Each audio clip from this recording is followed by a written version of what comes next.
All right, hello everyone. My name is Gabriel Sestair. I'm the regional navigator for the Wyndham region for the Restart Vermont Technical Assistance Program, and I'm here with Bobby Kilburn, who will be discussing some standards and best practices for the invoicing process. So thank you for joining me, Bobby. So what should, at a pretty basic level, what should vendors understand for the presentation of an invoice that you will be receiving? What do they need to include at a minimum, and what are your own expectations for that invoice? Sure. Thanks, Gabriel. So first off, all invoices need to be provided in electronic format. We're not able to accept handwritten invoices that can be then converted into a PDF and uploaded. So if we receive those types of invoices, they will be returned prior to any review or processing. So that's sort of rule number one.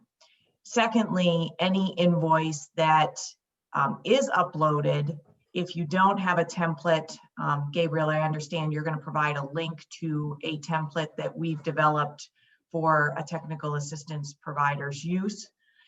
And if you do have your own invoicing platform, the invoices need to be made out to Brattleboro Development Credit Corporation at our mailing address, which is 76 Cotton Mill Hill, Brattleboro, Vermont, 05301. That would align with the contract and scope of work that was executed between yourself as the TA provider as well as the business. Thirdly, we want to make sure that if the invoice amount does not equal the scope of work, so what you originally anticipated providing by way of support, if the two don't match, there needs to be a conversation with the navigator for your specific region, because that will require potentially a change order for the scope of work that was originally completed.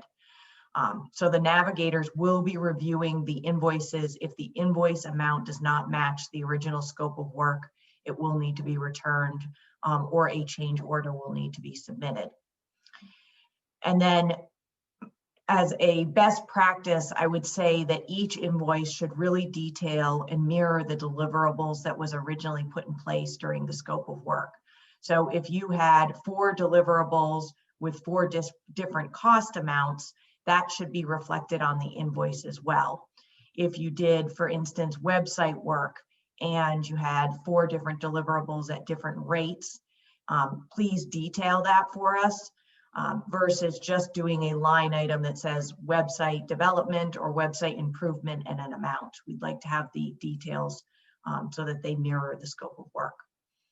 So in a nutshell, those are the sort of the best practices or rules of thumb as we review them, and what we'd like to see on the invoice. All right, well, thank you, Bobby. And like Bobby said, I will be including an invoice template in the description of this video that you may use to either modify as you need to, but just make sure that you're keeping the basic information there within the invoice. So that's BDCC's address as who the invoice is being billed to, and please include a description of the business who you provided technical assistance for, and then also appropriately matching the deliverables that are on the scope of work contract with the line items that are on the invoice itself.